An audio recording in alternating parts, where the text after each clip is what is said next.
Refuge TV ubuhungiro. Bene data ndakomeje ngo twumve tuganire twungurana ibitekerezo. Ijambo ry'Imana riratubwira ngo turi ibyuma bityazanya, icyuma gityaza ikindi.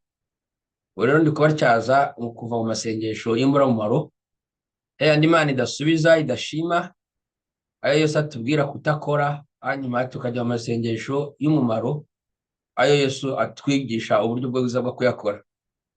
Turi guhugurana ngo nanjye hayo nagiye nkora nka gutya kera, none ngira ubuntu gusobanukirwa yuko nakoraga nabi, namwe mugire ubwo buntu muve mu bidakwiye mujye mu bikwiriye mu ijambo ry'Imana, cyane cyane mu rwego rwo gusenga. Uyu munsi noneho inyito y'iyi video ndayita ngo nimusenga ntimukamere nk'abapagani. Iyo ushize naye nayise ngo nimusenga ntimukamere nk'indyarya. Abapagani n'indyarya n'abantu babiri batandukanye, bose Yesu atashimye imisengere yabo. Reka turebe abapagani ukuntu basenga, turabisanga naho muri Matayo 6, turi busome no muri Luka 18. Matayo 6 umurongo wa 5 turi busome tugeze kwa murongo wa 8, haranditse ngo nimusenga ntimukamere nk'indyarya, ngo kuko bakunda gusenga bahagaze mu masinagogi no mu nzira no mu bantu, ngo abantu babarebe. Ndababwira ukuri yuko bamaze kugorora ingororano zabo. Ngo wehoho nusenga ujye winjira mu nzu, ubanze ukinga urugi, uhere ko usenge so mwihereranye, nuko so ureba ibyiherereye azakugororera. Ahangaha none nasomye ndi kwigisha mu video y'ushize babwira ibyo kutaba nk'indyarya. Uyu munsi ndashaka gutinda ahangaha handitse ngo umurongo wa 7 n'uwa 8 n'uwa 9 cyangwa n'uwa 8 gusa, ngo namwe nimusenga ntimukavuge amagambo muyasubiramo hato na hato nk'uko abapagani bagira, bibwira ko kuvuga amagambo menshi ari byo bituma bumvirwa. Nuko ntimugase nabo bapagane, ngo kuko so azi ibyo mukennye mutaramusaba. Ahangaha ngo nimusenga mujye mugira mutya muti, akavuga isengesho rya Data twese. Iri sengesho nshaka kuzaryigisha umunsi waryo ngasobanura ibyaryo. Uyu munsi ndagira ngo ngarukire hariya gusa ku murongo wa 8. Nimusenga namwe ntimugakore nk'indyarya cyangwa se ngo mukore nk'abapagani. Uyu munsi turibanda ku kutakora nk'abapagani. Reka turebe rero biriya bintu bikubiye muri ariya magambo y'imirongo 2 gusa. Ngo ntimukavuga amagambo muyasubiramo. Hagarara gato gusa wowe ubwawe utekereza amasengesho usenga. Icyo yasagaye hariya gusa nk'abapagani ngo ni igiti, ngo ni ukuvuga amagambo uyasubiramo. Njye nabwiye ko nawe mugaturika igihe kirekire, niga seminari nto niga n'inkuru, ariko sinabaye padiri. Inkuru nagarukiye Kabgayi muri philosophical. Donc noneho rero icyo ushaka kuba ni twagiraga amasengesho mu gaturika yisubiramo. Ishapure ni amasengesho yisubiramo. Uvuga isengesho rimwe inshuro 150, sibyo? Isengesho ryisubiramo. Ibi ngibi nibyo byatumye mva ku ishapure. Ntabwo navuye ku ishapure nayo nakaba umukizwa umurokore. Navuye ku ishapure ndi mu gaturika, ari uko nsomye ahantu bavuga ngo ntimugasenge muvuga amagambo muyasubiramo hato na hato ngo nk'abapagani uko babigira. Ndibwira nti niyo mvuga ngo ndakuramutsa Mariya, nkongera ndakuramutsa Mariya, burya nyasubiramo. Ndavuga ngo ndabihagaritse gusubira mu masengesho inshuro imwe, ahubwo icyo gihe naranavuze ngo niba muramutsa inshuro 150 ataransubiza ngo waramutse nawe, ni ngombwa ko muvuza kuvugira ngo ndamuramutsa. Waramutse twavuze ngo ndakuramutsa rimwe, ndakuramutsa kabiri, ngo ararangiza, ngo yarangije ko yarangije. Rero Yesu ntabwo ashima ayo masengesho yo gusura muri hato na hato. Ubwo rero ngo nivugiye ndakuramutsa Mariya, ahari hari umurokore witiki wikubise icyara ati ngewe ntabwo bavuze, nawe turakuvuza, kubera yuko nawe uzareba amagambo uvuga. Uzareba amagambo uvuga usubiramo, ndetse abarokore bo baravuga banadudubiza nk'imashini nk'abacometse ku mashanyarazi. ku buryo atanibuka ibyo yavuze atangira ngo avuga ati uzi ko navuze ntagiye mvuga gutya nsoje mvuga gutya ngo yuzuye umwuka. Wakuzura umwuka utakuzura umwuka, iyo usenga usubiramo Yesu aravuga ngo iryo sengesho ni iry'abapagani. Niyo mpamvu natandukanyije video ivuga uburyarya n'ivuga ubupagani. Ubupagani n'uburyarya ni ibintu bibiri Yesu yagaye, ariko hano ndashaka kwereka ubupagani ngo abapagani nuko basenga ngo batekereza yuko bari bwumvirwe kurushaho. Gusenga musubira mu masengesho kugeza bwo aya masengesho yo mu mwuka, uretse ko nayo nzaha video yayo. Kuvuga mu ndimi mu mwuka nzaha video yayo, ariko uzareba abantu bavuga mu ndimi bigeraho abana mu muhanda bazimenyera bakazisubiramo bakakwigana. Nibuka hajyaga bigana abantu mu mibare hakurya y'ibibare ngo fata akanya ngo East Africa, ngo bafata akanya mu East Africa. Kubera iki hari umukecuru wavugaga ibintu nk'ibyo ngibyo. Donc rero amasengesho musenga mu mwuka muyasubiramo ngo no nutazi yo kusenga avuga mu ndimi, utazi zo ndimi akazisubiramo akazivuga nkabo. Ibyo bintu uvuga usubiramo Yesu arakubwira ngo umupagani. Wabyumvishije? Kuvuga isengesho urisubiramo no ubupagane. Ninde wabivuze? Nuwo musenga. Ayo masengesho ntabwo yakunze. Rero ntugire aho wumva idini wumva uburyo musengamo musubiramo. Ari amasengesho yo gusenga basubiramo Yesu arakubwiye ngo akorwa gusa n'abapagani. Rero niba utari umupagani wivuga gute? Sinzabigenza gute ko ariko namenyereye? Aromeretse kubwira ni imisengere yanyu ntago imeze neza. Arakonfesa ati ngewe yanjye dore uko imeze ndavuga ni imisengere nzanayisobanura mu kanya ndayisobanura. Donc nzayisobanura ni imisengere mibi. Ati nzajya nsenga mvuga iki noneho? Komenyereye kwivugira gutyo nzavuga iki amagambo nzakura? Yego umuntu ashobora kumenyera akamenyero kabe akamara amagambo. Nkiva mu gaturika namaze igihe kinini cyane narabuze amagambo nsenga mu kirokore. Kubera yuko nari nimenyeye kwivugisha Paul na Dawudi mu ijuru na ndakamutsa Mariya.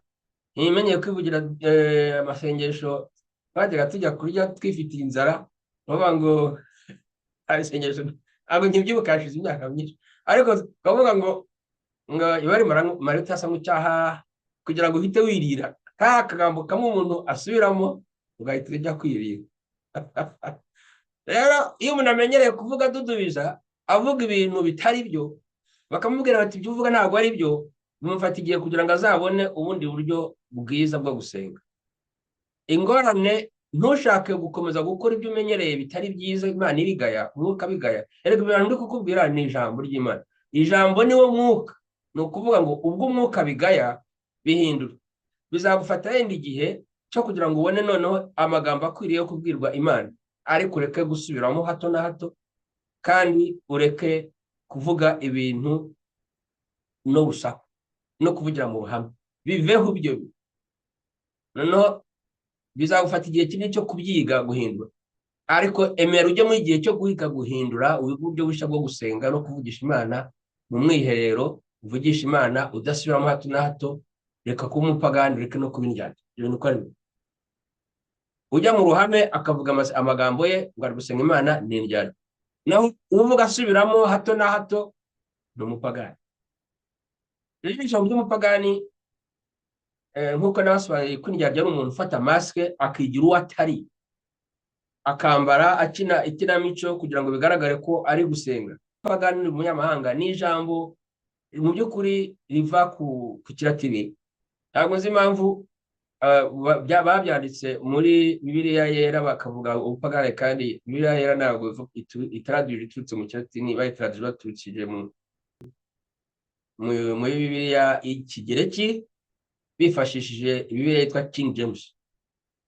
Rero Gatolika niyo ifite Bibiliya yakuye mu Kilatini cyitwa Vulgus. Iyo Gatolika niyo ivuga paganus, bivuga umuntu umwe w'umupagani. Noneho pagani bikavuga abantu benshi b'abapagani. Ariko paganus byari iki? Umujyi wa Roma wari utuwe n'abantu bitwa abasitizeni, abasituwaye b'Abanyaroma. Naho hanze y'umujyi wa Roma hari hatuye abantu bitwa abapagani, ni ukuvuga abanyamusozi, abantu badafite civilisation, abantu batarezwe, batagira umuco. Ariko cyane cyane bikavuga umuntu utari ufite citoyenneté ya Roma ni umunyamahanga, donc ni umupagani.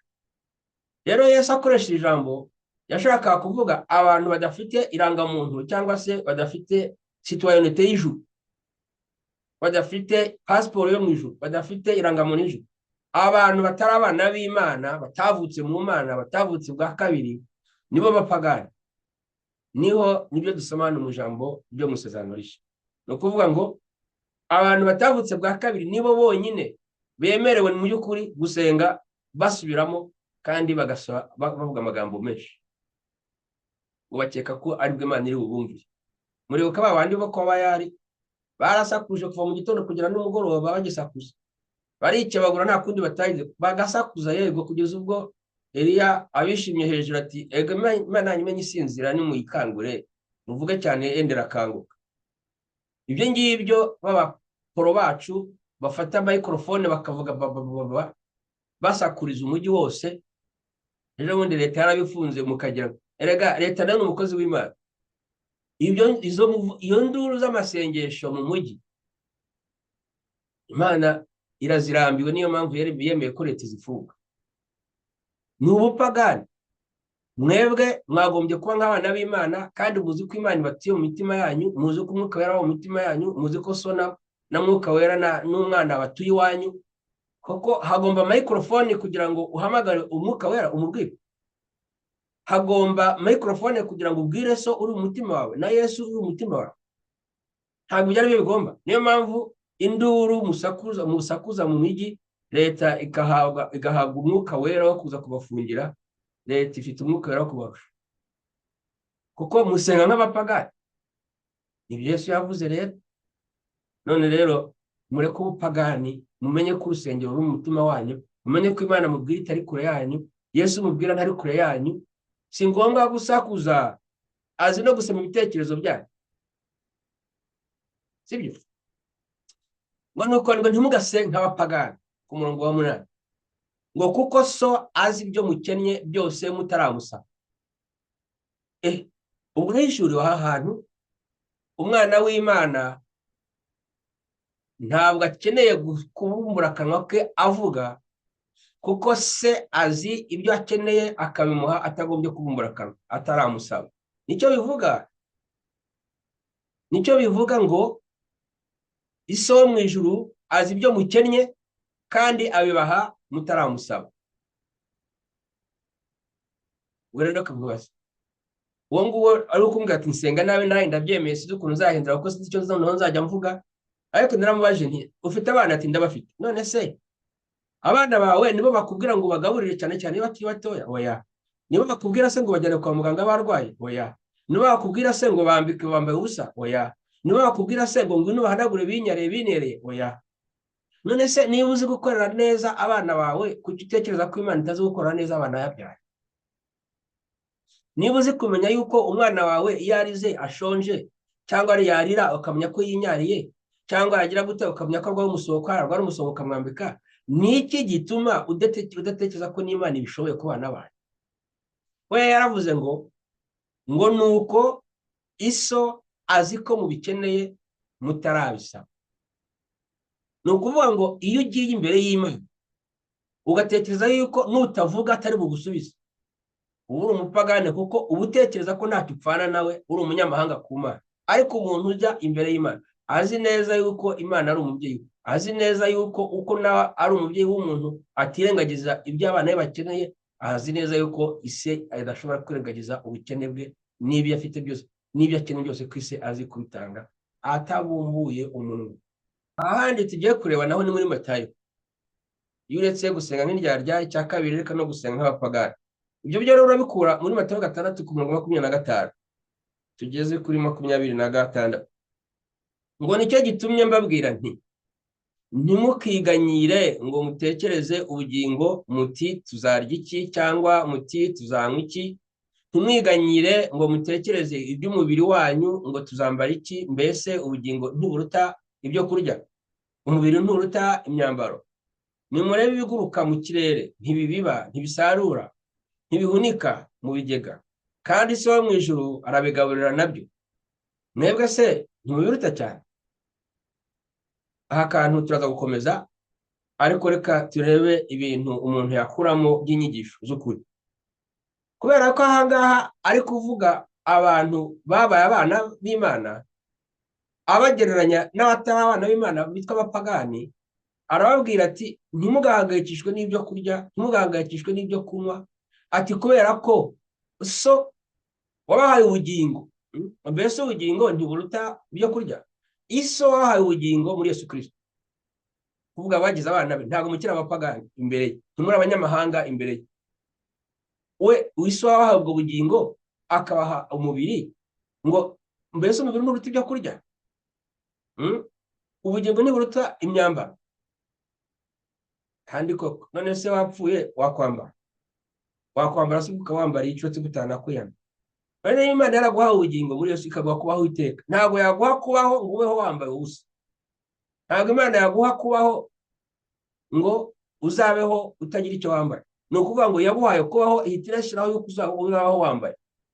Yaguhaye umubiri muzima udafite indwara, ntabwo ushobora kuwuguha ngo ureke kuguha ibiryo, kuko iguhaye umubiri izi ko umubiri usonza, niyo yabiteganyije, niyo yabiremye gutyo, izaguha n'ibindi.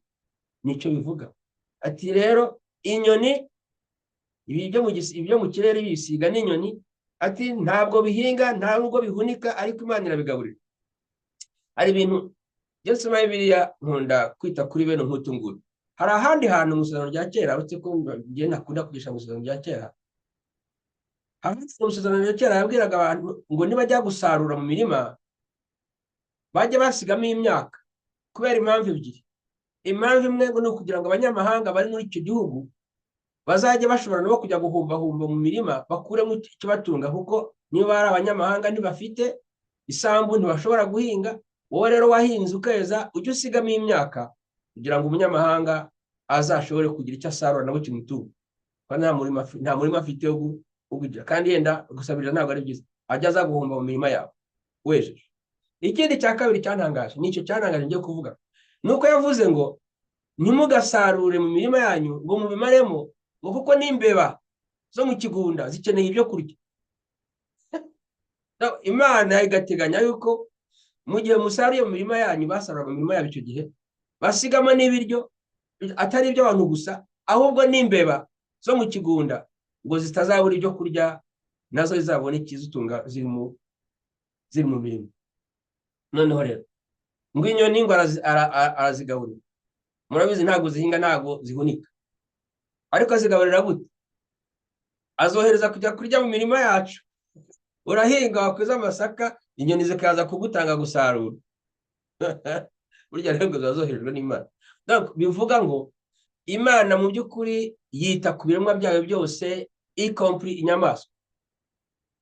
N'inyamaswa, udusimba dutoya n'utunini, Imana iratubiteshaho ikatugaburira. Ibi ngibi biri ahantu henshi muri Bibiliya, aho Imana ibwira nayo iti ariko wowe wari wamenya ukuntu inyamaswa zanjye zihaka n'ukuntu zibyara, zibangurirwa nande kandi zibyazwa nande? Ati ni njyewe. Imana ati ni njyewe. Rero niba utazi uko bigenda, uretse kungisha impaka. Imana yita ku bintu byose, ibiremwa byose, cyane cyane ibiremwa ubutwara dusuzuguye nk'inyoni, ngo ikazigaburira. Niyo mpamvu rero niba kuvuga ati niko iso wita ku nyoni, nigute tuzakwitaho? Ati nimurebe ibiguruka mu kirere, ntibiba ntibisarura, ati ntibihunika mu bigega, ariko so wo mu ijuru arabigaburira nabyo. Mwebwe se ntimubiruta cyane? Reka se mubaze, niba waramenye kuri umwana w'Imana, wowe nturuta ibiremwa bindi, nturuta n'abantu batari abana b'Imana? Kuki wahangayikishwa no kubona ko ahari Imana itazakwitaho? Ku murongo 28, ngo none se icyo bahangayikisha ni iki? Ngo ni imyambaro. Ngo niki ngo mutekereze uburabyo bwo mu gasozi uko bumera, ngo ntibugira umurimo, ntibuboha imyenda, ngo kandi ndababwira yuko Yesu, ndabwira ko Salomoni mu bwiza bwe bwose atarigira arimba nk'akarabyo kamwe mu byo muri ubwo ngubwo mu kiguni.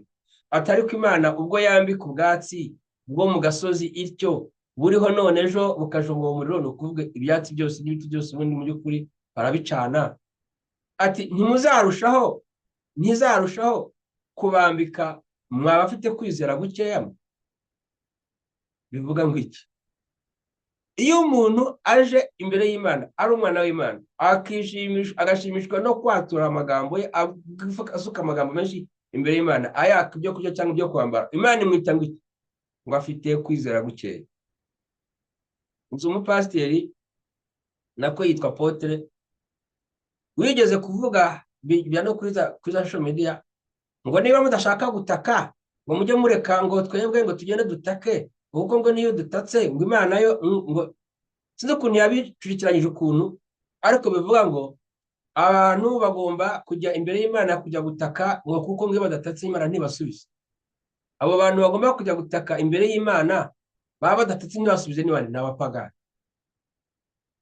Ni abapagani, yewe mukozi w'Imana wabyihimbye.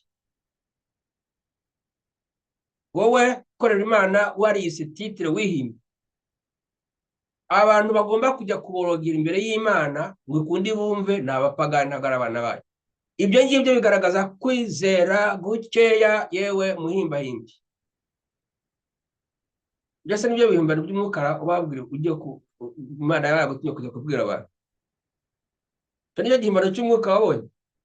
Rero bene data, umuntu ujya gusakuza imbere y'Imana ayibwira amaganya ye agira gute ngo ntagira kwizera cyangwa se afite kwizera gukeya.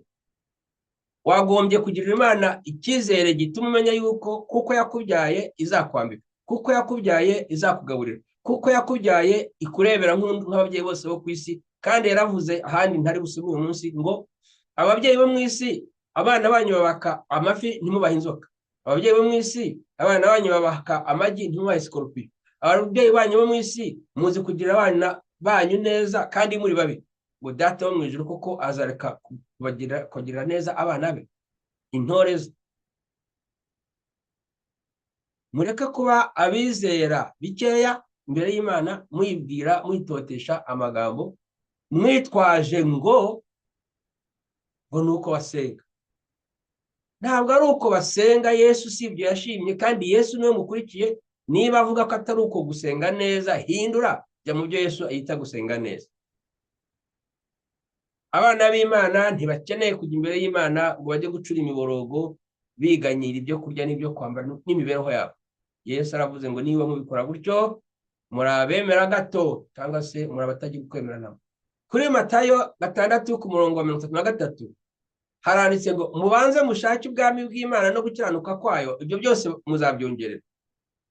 Ikintu kirimo gifite akamaro hariya ni iki? Ni icyuko iyo ushatse gukiranuka kw'Imana nibwo Imana ikubyara. Imana iba yakubyaye iyo ubonye gukiranuka kwayo, ni muri Yesu Kristo, ntabwo ari gukiranuka kwacu.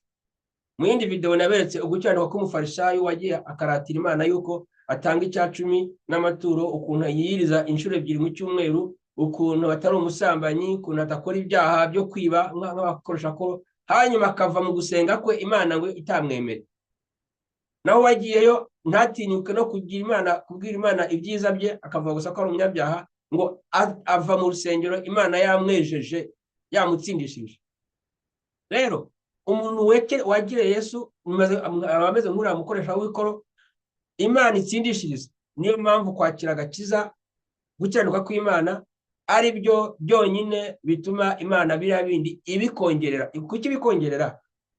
Ubutanabisabye ni ukuvuga ngo icyo ushakisha gusa ni ukujya kwinjira muri Yesu. Wamara kubigeramo ibindi byose Imana ikakongerera. Cyera hari umuvugo buti bwageze kutwigisha nari ngikizwa, aravuga ngo kwakira Yesu ni nko kugira umubare rimwe, ibindi bintu byose byo mu isi ngo ukagira 0. Rero aho kugira ngo uhere ku bukire bungana na 0, uhere ku gutunga imodoka ingana na 0, uhere ku kugira umugore mwiza ingana na 0, uhere ku kugira ibyo byose byo mu isi bya 0, wahera kuri rimwe kwakira Yesu, asigaye bakakongereraho 0 ikaba 10, bakongeraho 0 y'imodoka bikaba 100, bakongeraho zero y'umugore bikaba igihumbi, bakongeraho zero ibyo ushaka byose byo mu isi ukarundarunda. Iyo uhereye kuri Yesu, ibikurikiyeho byose biza bikuba icumi, bikuba icumi, bikuba icumi, bikuba icumi, ahubwo bikuba n'igihumbi. Donc mushake gukiranuka kubonerwa muri Yesu Kristo, ariko kwizera Yesu, ngo ibindi Imana izayibongerera mutigeze mubisa. Kuko iyo wamugeze ku rwego, wageze ku rwego rwo kuba umwana w'Imana, abakubereye umubyeyi, iyo Mana irakurebera kuri byose. Ikindi cyakora ngo mushake ubwami bwayo. Mu bwami bw'Imana, mu bwami bw'Imana ntabwo ari kimwe n'ubwami bwo ku isi. Ubwami bw'Imana niho Imana igirira neza abitegeka, ntabwo abitegeka bayigirira neza. Mu bwami bw'Imana n'Imana itanga amaturo kuwo itegeka, ntabwo ari abitegeka bayizanira amaturo. Mu bwami bw'abantu niho honyine abategeko batungisha aho abategeka. Niyo mpamvu babakozi b'Imana biyita ab'Imana, ariko mu by'ukuri kuko ntabwo ari ab'Imana mu by'ukuri. Bigize abayobozi nk'abo ku isi, ntabwo bari abayobozi mu bwami bw'Imana. Bashaka yuko itorero ribaha ibintu nk'uko abategetsi bo mu isi nabo baka imisoro ku baturage babo. Oya, mu butegetsi bw'Imana abantu b'ubuyobozi bo mu mwuka nibo batungisha abo bayoboye, ntabwo ari abayoborwa bagomba gutungisha abayobozi. Mu buyobozi bwo ku isi niko bimeze. Ariko mu buyobozi bwo ku isi muzajye kureba mu Isezerano rya Kera n'Isezerano Rishya. Mu rya kera Abayisiraheli baraje basanga umuhanuzi Samweli, bati turashaka umwami. Imana iti ubwo mushaka umwami nibamubahe, ariko dore ibintu umwami azabakorera: azatwara imitungo yanyu, azatwara abagore banyu, mu by'ukuri imitungo yanyu azayigira iye. Naho umwami nk'Imana bari basanganywe ntabwo yigeze ikenera imitungo yabo, ntigeze bambura ibintu byabo.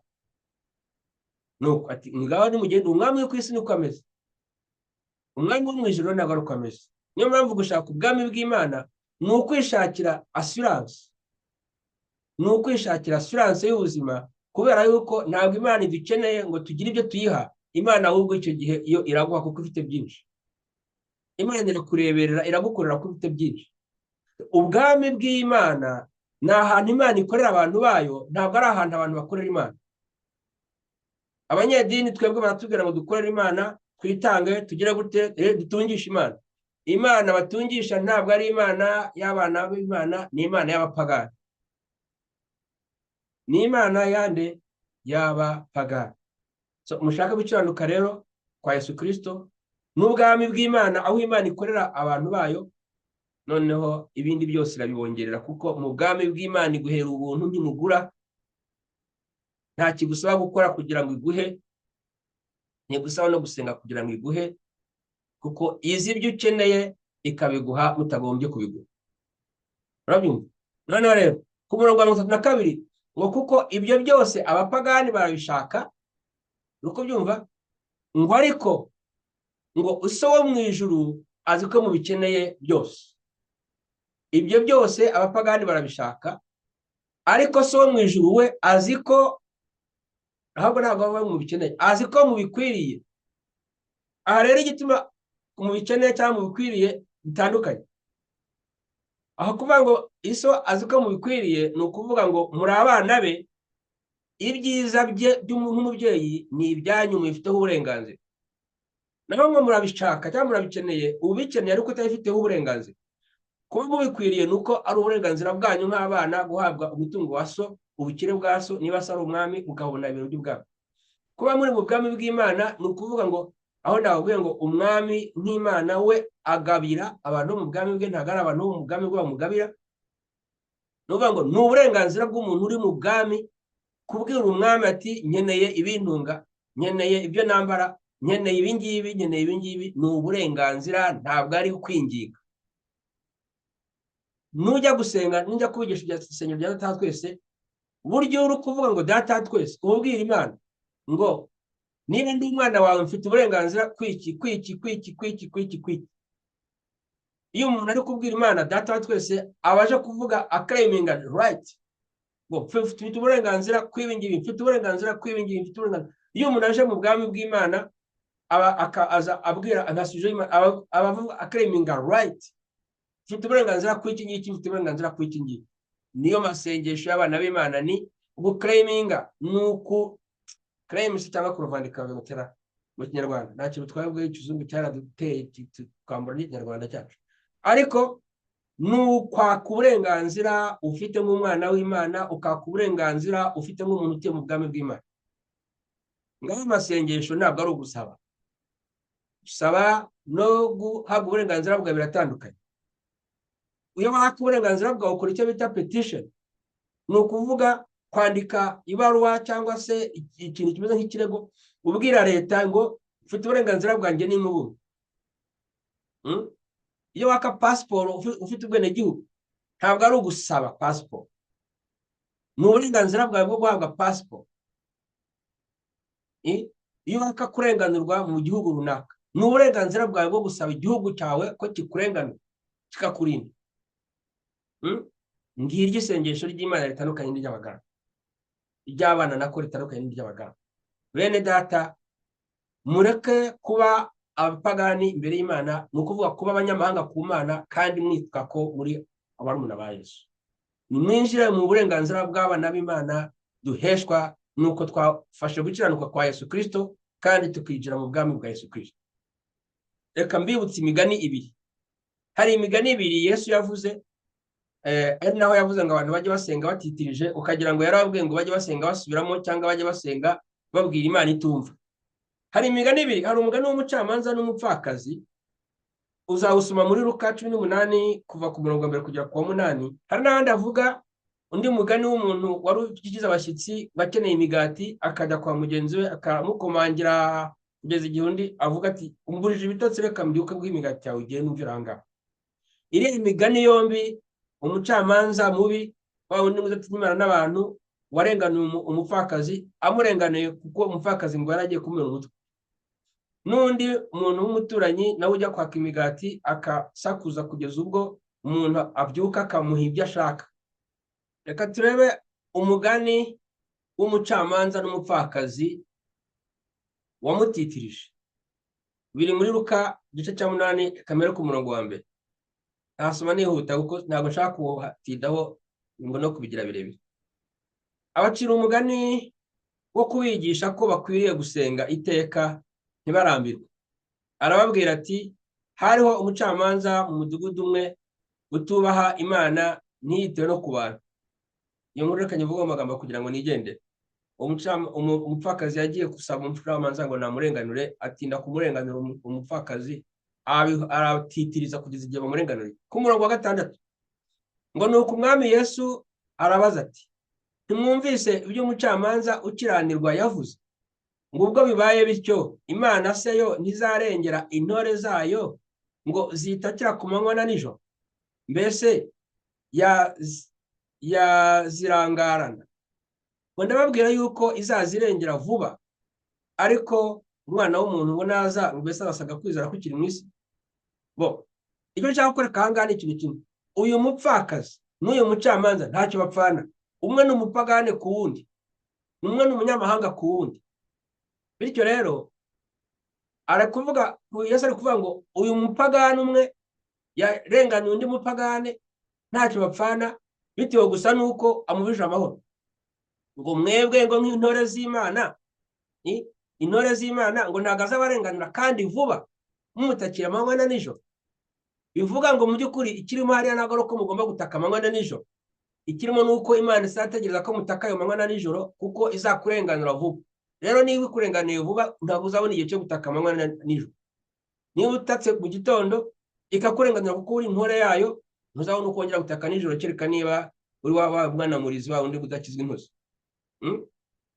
Ahangaha ntabwo ari kubwira abantu bari mu Mana ngo Imana izatinda kubasubiza kugeza ubwo bazataka amanywa nijoro bagahogora nk'uko uriya mupfakazi yahogojwe n'umucamanza mubi.